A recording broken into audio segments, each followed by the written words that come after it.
अस्सलाम वालेकुम दोस्तों, कैसे हो आप लोग। मैं अच्छा हूँ। आई होप आप लोग भी अच्छे होंगे। ये मेरे चैनल पे पहली स्टोरी है जो हॉरर टाइप होने वाली है और ये जिन्नातों के ऊपर है। तो ये स्टोरी मैं आप लोगों को पार्ट वाइज बताऊंगा और ये पहला पार्ट है। तो दोस्तों ये स्टोरी को पूरा एंड तक सुनिए और आप लोग कमेंट्स कीजिए और सब्सक्राइब भी कीजिए। तो हम अपनी स्टोरी स्टार्ट करते हैं। बस्ती के बाहर जंगल में जहाँ से रेल की पटरी गुजरती थी, एक नाले की पुलिया पर काला बिल्ला बैठा था। इस ठठरती रात में ये वाहिद जानवर था जो जाग रहा था। ना सिर्फ जाग रहा था बल्कि अगले पाँव फैलाए इस तरह एतमीनान से बैठा था जैसे दिसंबर की रात ना हो, मार्च की कोई रात हो। खुशगवार और ठंडी हवा चल रही हो, चांद पूरे शबाब पर हो और दूर तक चांदनी बरस रही हो। इस काले बिल्ले को कतई सर्दी नहीं लग रही थी, जबकि जंगल के दूसरे जानवर अपने अपने ठिकानों में सुकड़े सिमटे सो रहे थे। हर कोई सो रहा था। पूरी फिजा पर नींद तारी थी। चांद भी कोहरे में डूबा हुआ था, लेकिन वो काला बिल्ला अपने अगले दोनों पांव बड़े मजे से चाट रहा था, जैसे इसके पांव पर शहद लगा हो। इसकी बड़ी बड़ी रोशन आंखें रेल की पटरी पर जमी हुई थी और कान कुछ सुनने की कोशिश कर रहे थे। तब कहीं दूर से इसे वो आवाज सुनाई दी जिसका वो इंतजार कर रहा था। वो एक एक्सप्रेस ट्रेन थी। अभी वो दूर थी। इसकी धीमी आहट सुनाई दे रही थी। फिर इसकी आवाज बढ़ती गई और अचानक इस सन्नाटे में चीख गूंजी। ये ट्रेन की सीटी की आवाज थी। फिर कहरे में डूबा हुआ एक रोशनी दिखाई देने लगा। ट्रेन नजदीक से नजदीक तर होती जा रही थी। ट्रेन की धड़धड़ाहट और इंजन की पेशानी पर लगी रोशनी दोनों साफ सुनाई और दिखाई दे रही थी। चंद लम्हों में गाड़ी इस छोटी सी पुलिया से गुजरने वाली थी। तब वो काला बिल्ला गुर्रा कर खड़ा हो गया। इसने अपनी नजरें इंजन पर गड़ा दी। इसी वक्त ट्रेन को ब्रेक लगने शुरू हो गए। ड्राइवर को कई इंसान सफेद चादरों में लिपटे हुए नजर आए थे। वो बराबर पटरी पर सर रखे लेटे हुए थे। वो ड्राइवर को अचानक ही दिखाई दिए थे। कोहरा इतना गहरा था कि करीब की चीज भी धुंधली दिखाई दे रही थी। ड्राइवर को जब ये इंसान पटरी पर लेटे हुए नजर आए तो गाड़ी इनके सर पर पहुंच चुकी थी। दुनिया की कोई ताकत इन्हें अब ट्रेन के नीचे आने से नहीं बचा सकती थी। फिर भी ड्राइवर ने इमरजेंसी ब्रेक लगाए। गाड़ी रुकते रुकते भी इन सफेद लाशों से गुजर गई। गाड़ी की आखिरी बोगी पुलिया के सामने रुकी। काले बिल्ले ने पुलिया से छलांग लगाई और गार्ड के कंपार्टमेंट की तरफ मुंह उठाकर देखने लगा। गार्ड अशरफ अहमद जो गाड़ी के रुकते ही चौंक गया। इसने खिड़की उठाकर देखा। दूर तक किसी स्टेशन के आसार ना थे। इसके हिसाब से अभी स्टेशन आने में 1 घंटा बाकी था। फिर ये गाड़ी कहाँ रुक गई? अशरफ अहमद ने जल्दी से अपनी टोपी सर पर रखी, लाइट उठाकर दरवाजा खोला और दरवाजा खोलकर उसने बाहर झांका। चांदनी रात के बावजूद उसे कोहरे के अलावा कुछ नजर न आया। वो अपने डब्बे से नीचे उतरा ताकि ड्राइवर के पास जाकर सूरत हाल मालूम करे। अभी इसने आखिरी सीढ़ी पर पांव रखा ही था कि इसके काने में मियाऊ की आवाज आई। अशरफ अहमद को बड़ी हैरत हुई कि इस ठठरती रात में ये बिल्ली कहाँ से आ गई। ये वक्त ज्यादा सोचने का ना था। इसने लाइट का रुख काले बिल्ले की तरफ किया और इस पर सरसरी सी निगाह डालता हुआ आगे बढ़ गया। इस वक्त इसके सर पर यह फिक्र सवार थी कि गाड़ी क्यों रुकी। गार्ड के आगे जाने के बाद काले बिल्ले ने एक छलांग लगाई और गार्ड के डब्बे में दाखिल हो गया। अशरफ अहमद बड़े दिल गुर्दे का आदमी था, लेकिन इसे आगे जाते हुए अचानक खौफ सा महसूस हुआ। इसकी रीढ़ की हड्डी में जैसे सनसनाहट सी फैल गई। चंद कदम आगे बढ़ाने के बाद इसने पीछे मुड़कर देखा। इस जगह लाइट डाली जहां बिल्ली दिखाई दी थी, मगर अब वहां कुछ ना था। फिर वो अपने खौफ को झटक कर तेज तेज इंजन की तरफ बढ़ने लगा। अभी अशरफ अहमद दूर न गया था कि उसे सामने से कोई टार्च लेकर भागता हुआ नजर आया। वो इंजन ड्राइवर सादिक हुसैन था। वो टॉर्च की रोशनी ट्रेन के नीचे डालता हुआ तेजी से भागा आ रहा था। गार्ड अशरफ अहमद को देखकर रुक गया। क्या हुआ? अशरफ अहमद ने सादिक हुसैन को पहचान कर पूछा, क्या किसी ने जंजीर खींची है? नहीं सर, गाड़ी मैंने खुद रोकी है, सादिक हुसैन ने हाँफते और कांपते हुए कहा। क्यों, खैर तो है? अशरफ अहमद की पेशानी पर बल पड़ गए। खैर नहीं है सर, मुझे यकीन है वो सब मर गए होंगे। सादिक हुसैन बहुत परेशान था। कौन मर गए होंगे? ये तुम क्या कह रहे हो? अशरफ अहमद ने घबरा कर पूछा। मेरे साथ आ जाइए, आगे चलकर देखते हैं। सादिक हुसैन अशरफ अहमद के डब्बे की सिमत बढ़ते हुए बोला। पर हुआ क्या, कुछ बताओ तो? अशरफ अहमद ने पूछा। सर खुदा की कसम, मैंने जानबूझकर इन्हें नहीं मारा। वो लोग मुझे अचानक नजर आए थे और जब नजर आए इस वक्त गाड़ी इनके सरों पर पहुंच चुकी थी। सादिक हुसैन अपनी धुन में बोले जा रहा था। कौन थे वो लोग? इस ठठरती रात में ऐसे जंगल में वो क्या कर रहे थे? अशरफ अहमद इसके साथ साथ गाड़ी के नीचे पटरियों पर रोशनी डालता तेजी से आगे बढ़ रहा था। वो कई थे और सफेद चादरों में लिपटे हुए, सर पटरी पर रखे लेटे थे। बस मैंने इतना ही देखा था, सादिक हुसैन ने बताया। अब अशरफ अहमद का डब्बा आ चुका था। अब तक इन्हें कुछ नजर ना आया था। सादिक, यहाँ तो कुछ भी नहीं है, अशरफ अहमद ने पटरियों पर दूर तक नजर डालते हुए कहा। सर थोड़ा सा आगे बढ़कर और देख लें, सादिक हुसैन ने कहा। तब आगे बढ़कर अशरफ अहमद ने सादिक हुसैन का हाथ पकड़ लिया और बोला, यार खुदा का कुछ खौफ खाओ, इस सर्दी में कौन पटरी पर सर रख कर लेटेगा, और वो भी सफ़ेद चादरों में। अगर किसी को खुदकुशी करना ही है तो उसे ट्रेन की क्या ज़रूरत थी? इस जंगल में बंदा लेटे लेटे ही अल्लाह को प्यारा हो सकता है। सर मैं सच कहता हूँ, मैंने इन आंखों से 4-5 आदमियों को पटरी पर सर रखे लेटे हुए देखा था, तभी तो मैंने गाड़ी को ब्रेक लगाए थे, सादिक हुसैन ने बड़े यकीन के साथ कहा। अच्छा, अब जो हिमाकत होना थी वो हो गई, गाड़ी चलाओ और ये 10 मिनट तुमने जो बर्बाद किए हैं इसे बराबर करो। गाड़ी को स्टेशन पर राइट टाइम पर पहुंचाना चाहिए। ये कहकर अशरफ अहमद डब्बे में चढ़ गया। सादिक हुसैन नादिम होता हुआ इंजन की तरफ बढ़ा। इसे अपनी नज़रों पर बड़ा गुस्सा आ रहा था। इसकी समझ में नहीं आ रहा था कि आखिर इसने देखा क्या था। यहाँ से वहाँ तक इसे कोई ऐसी चीज़ नज़र ना आई थी जो इंसानों का रूप धार लेती।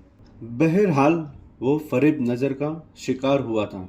ये बात इसकी समझ में अच्छी तरह आ गई थी। गाड़ी रुकने के बाद जब स्टेशन आने के कोई आसार पैदा ना हुए तो कई मुसाफिरों ने ठंडी हवा की परवाह किए बगैर खिड़कियां उठाई। बाहर उन्हें सन्नाटे और धुंध के सिवा कुछ नजर ना आया। वो हैरान रह गए कि जंगल में आखिर गाड़ी किस लिए रुकी। किसी ने कहा, यार कहीं डाकू ना आ गए हो। कोई बोला, क्या पता किसी ने जंजीर खींची हो। एक मुसाफिर जो खिड़की से बाहर झांक रहा था, इसने ड्राइवर सादिक हुसैन को टार्च लिए गुजरते देखा। वो इससे मुखातिब हुआ, गार्ड साहब क्या हुआ? भाई अभी तो कुछ नहीं हुआ।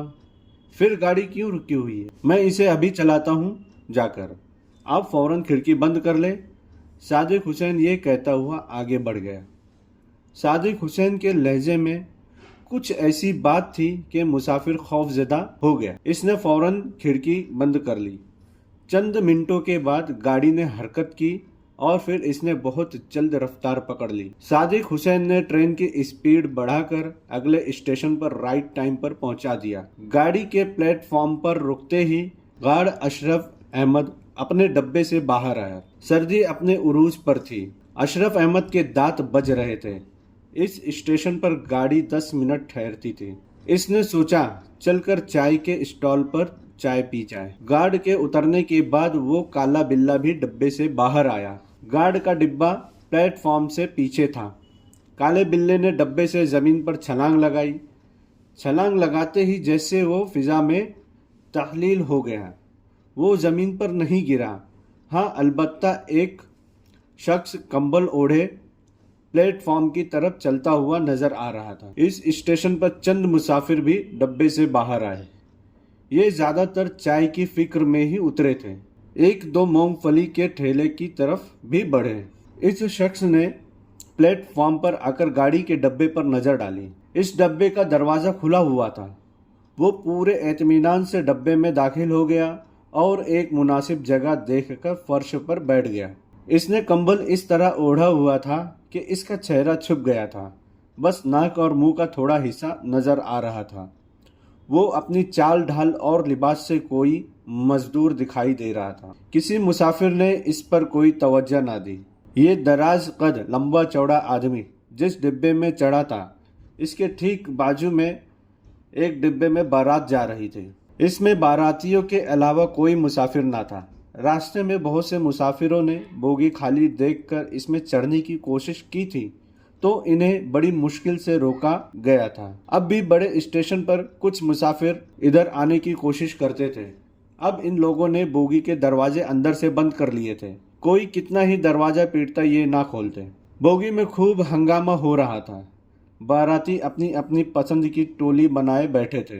लड़के ताश खेलने में मशगूल थे, लड़कियां गानों में मसरूफ थीं। ये तय किया गया था कि पूरी रात कोई सोएगा नहीं। यूं ट्रेन में वैसे भी नींद कहाँ आती है, लेकिन कुछ नींद के ऐसे भी थे जिन्हें सूली पर भी नींद आ जाती थी। जब ऐसे लोग सोने की कोशिश करते तो इन्हें फौरन उठा दिया जाता, इनके ऊपर से कंबल खींच लिया जाता। लड़कियों से ढोलक लेकर इनके कान पर बजाई जाती तो वो बेचारा खिसिया कर उड़ जाता और कहता, मैं सो थोड़ी रहा था, मैं तो ऐसे ही लेटा था। लड़कों ने एक बंदे की ड्यूटी लगाई थी कि वो पूरी बोगी में घूम फिर कर देखे और इसे जहाँ भी कोई सोता हुआ आदमी नजर आए उसे फौरन उठा दे। इस बारात के मोअम्मर लोग यानी दूल्हा के अब्बा, ताया, चाचा और मामू वगैरह, इन लोगों के हम उम्र दोस्त बोगी के एक कोने में अपनी महफिल जमाए हुए थे। किस्से कहानियां चल रही थी, आप बीती और जग बीतियां सुनाई जा रही थी।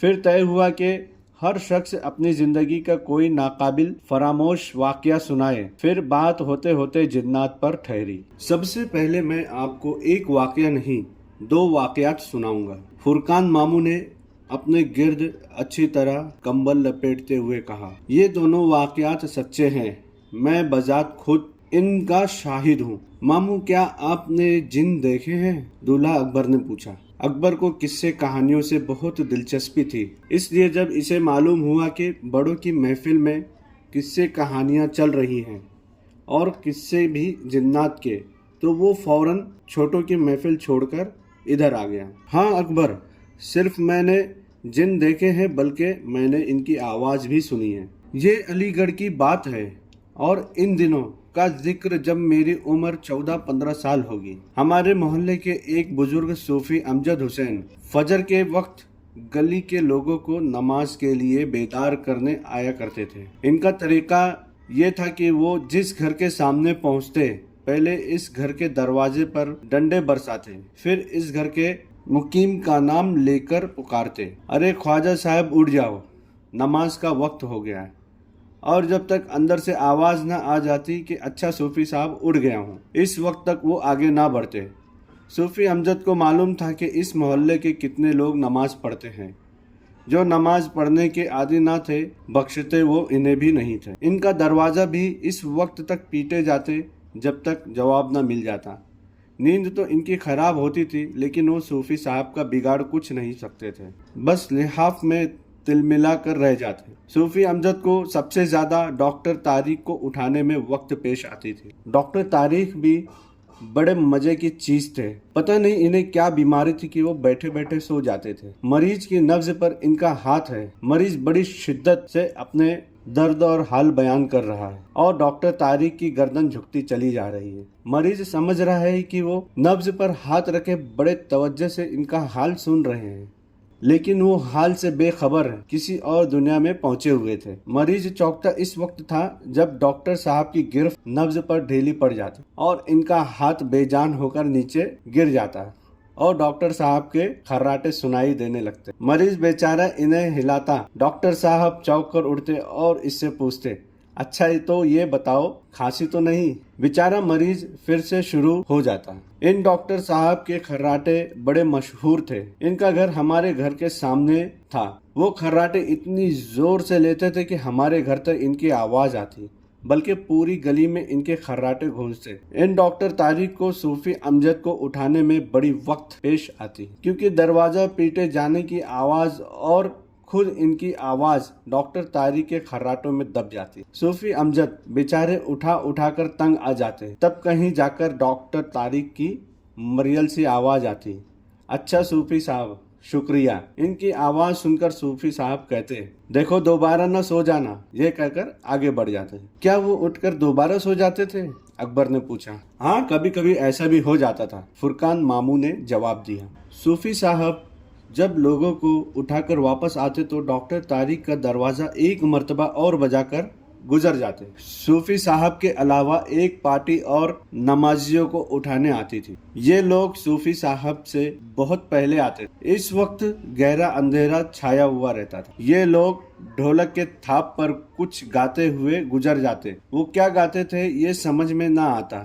आवाजों से महसूस होता कि 3-4 आदमी हैं। ये लोग गाते बजाते तेजी से गली से गुजर जाते। ये कौन लोग थे किसी को मालूम न था। मोहल्ले के सब लोग इन्हें फकीर ही समझते थे। मैं इन दिनों 8वीं या 9वीं में पढ़ता हूँगा। मेरे हम उम्र लड़कों ने एक दिन प्रोग्राम बनाया कि हमें भी मोहल्ले के लोगों को उठाने के लिए कुछ करना चाहिए। ढोलक कहीं से मिलना तो मुश्किल ही था, लिहाजा ये प्रोग्राम बना के टिन के डब्बे से ढोलक का काम लिया जाए और कोई कव्वाली गाते हुए गलियों से गुजर जाए। खैर सुबह को जब मेरी ढोलक और गाने की आवाज से आंख खुली तो मैं खामोशी से ऊपर से उतर आया और दरवाजे की कुंडी खोलकर चुपचाप इन लोगों के करीब आने का इंतजार करने लगा। मैंने घर का दरवाजा ना खोला था, दरवाजे के पीछे छिपा खड़ा था। मेरा प्रोग्राम ये था कि मेरे दोस्त जैसे ही करीब आएंगे मैं फौरन दरवाजा खोलकर शोर मचाता इनके सामने आ जाऊंगा। मैं इन्हें दहशत ज़दा करना चाहता था।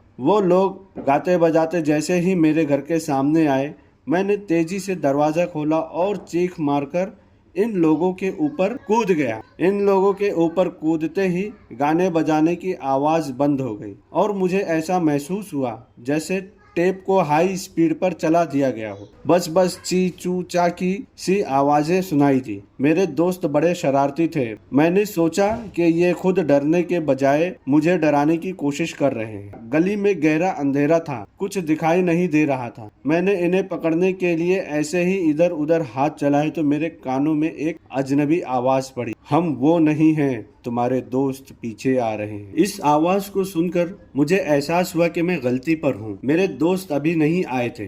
मैंने फकीरों की टोली को अपने दोस्त समझकर इन्हें डरवाया था। मैं गली की इस सिमत में बढ़ा जिधर से इन लोगों ने आना था। चंद मिनटों के बाद मैंने गली के अगले सिरे पर फिर गाने बजाने की आवाजें सुनी। इस वक्त मेरे दिल में ख्याल आया कि ये फकीरों की टोली नहीं थी, मेरे अपने ही दोस्त थे और मुझे परेशान कर गए। मुझे इनकी इस शरारत पर बड़ा गुस्सा आया। मैं फौरन वापस आया और फिर दौड़ता हुआ इनके नजदीक पहुंचा। मेरे करीब पहुंचते ही वो फिर एकदम खामोश हो गए। मैंने गुस्से में कहा, यार कैसर, मुझे परेशान मत करो, मैं भी तुम्हारे साथ चलूंगा। अच्छा, तुम मानोगे नहीं?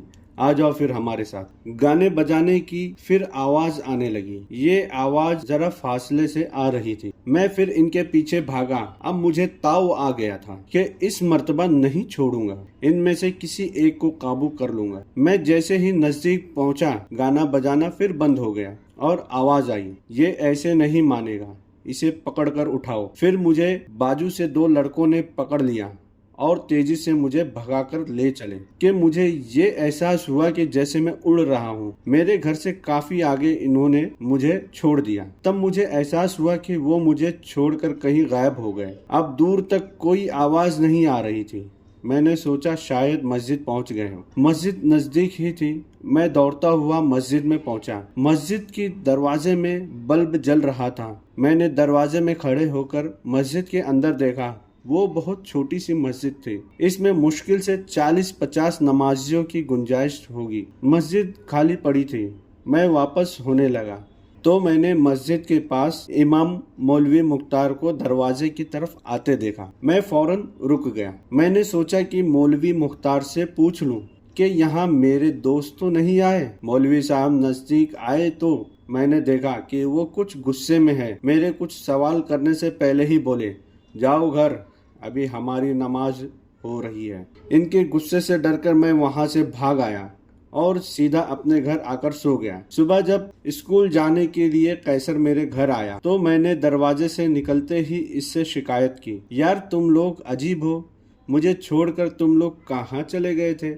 मुझे अगर अपने साथ नहीं ले जाना था तो मुझसे साथ चलने के लिए क्यों कहा था? कैसर मेरी बात सुनकर हैरान रह गया। बोला, फुरकान, हम लोग सुबह आए कब? मैं हमीद के घर गया तो वो उठा ही नहीं, आवाजें दे देकर थक गया। इसके बाद राशिद के घर गया तो मालूम हुआ कि इसकी तबीयत ठीक नहीं है, रात को बुखार हो गया था। बस फिर मैं क्या करता, बोर हो गया, तुम्हारे घर भी ना आया, मैं जाकर खामोशी से सो गया। कैसर झूठ मत बोले, कैसर झूठ मत बोलो। ये कहकर मैंने तफसील से पूरा वाकया सुनाया और आखिर में कहा, मैंने तुम लोगों को मस्जिद तक जाकर तलाश किया, खुदा की कसम मैं झूठ नहीं बोल रहा हूँ। चलो राशिद के घर चलो, वहाँ तुम्हें मालूम हो जाएगा। कैसर ठीक कह रहा था, इसने झूठ नहीं बोला था। इस बात की तस्दीक राशिद और हमीद से मिलकर हो गई। अब मैं बड़ा परेशान हुआ कि वो लोग कौन थे जिनसे फजर के वक्त मेरी मुलाकात हुई थी। स्कूल से आकर मैंने खाना वाना खाया और फिर जोहर की नमाज पढ़ने चला गया। मस्जिद पहुंचा तो वहाँ इमामत मोहल्ले के एक बुजुर्ग ने की। नमाज से फारिग होकर मैंने एक नमाजी से मौलवी मुख्तार के बारे में पूछा, मौलवी साहब कहाँ है? इस नमाजी ने बताया, मौलवी मुख्तार बीमार है। बीमार है? मैंने हैरत से कहा, सुबह तो मैंने इन्हें मस्जिद में देखा था। सुबह तुमने कैसे मस्जिद में देख लिया, जबकि वो सुबह मस्जिद आए नहीं? सुबह चौधरी साहब ने नमाज पढ़ाई थी। अब मैं बड़ा चकराया, मौलवी मुख्तार अगर मस्जिद आए नहीं तो सुबह में मैंने किसको देखा था? इन्होंने बड़े गुस्से से कहा था, जाओ घर, अभी हमारी नमाज हो रही है। तो वो नमाज किसकी हो रही थी? फुरकान मामू जब ये वाकया सुनाकर खामोश हुए तो सबके चेहरे पर यह सवाल था कि वो नमाज किसकी हो रही थी। वो अगर लड़के नहीं थे तो फिर कौन थे? फुरकान मामू वो कौन थे? अकबर ने पूछा। वो जिन थे, फुरकान मामू ने अपने गिर्द कंबल को अच्छी तरह लपेटते हुए कहा। इसका मतलब है मस्जिद में मौलवी मुख्तार की सूरत में जो शख्स आपके सामने आया वो जिन था। बेशक, क्योंकि मौलवी मुख्तार इस सुबह बीमार थे, वो घर से नमाज पढ़ाने निकले ही नहीं। फुरकान मामू ने कहा, क्या जिन भी नमाज पढ़ते हैं? अकबर ने पूछा। हाँ, क्यों नहीं, इंसानों की तरह जिन भी मुसलमान होते हैं, नमाज पढ़ते हैं। मामू, आपने बताया कि जब आप दरवाज़ा खोलकर अचानक बाहर आए तो आपने चू चा की आवाज़ें सुनी, वो क्या थी? अकबर ने सवाल किया। मैं यकीन से तो नहीं कह सकता, लेकिन मेरा ख्याल है कि वो जिनों की जबान थी। इनके बोलने का अंदाज बिल्कुल इसी तरह था जैसे टेप को हाई स्पीड में चला दिया जाए तो आवाज़ समझ में नहीं आती, बस चू चा की आवाज़ें सुनाई देती है। फुरकान मामू ने कहा। अच्छा मामू, अब दूसरा वाकया सुनाए। अकबर बड़े शौक लहजे में बोला। अगले पार्ट में देखते हैं फुरकान मामू ने दूसरी क्या कहानी सुनाई है। फिर इसके बाद भी और भी कहानी दिलचस्प होती जाएगी, तो आप लोग बने रहे मेरे चैनल पे। और जिन्होंने सब्सक्राइब नहीं किए हैं, प्लीज़ मेरे चैनल को सब्सक्राइब कीजिए, लाइक कीजिए, कमेंट कीजिए और शेयर कीजिए। शुक्रिया। खुदा हाफिज़।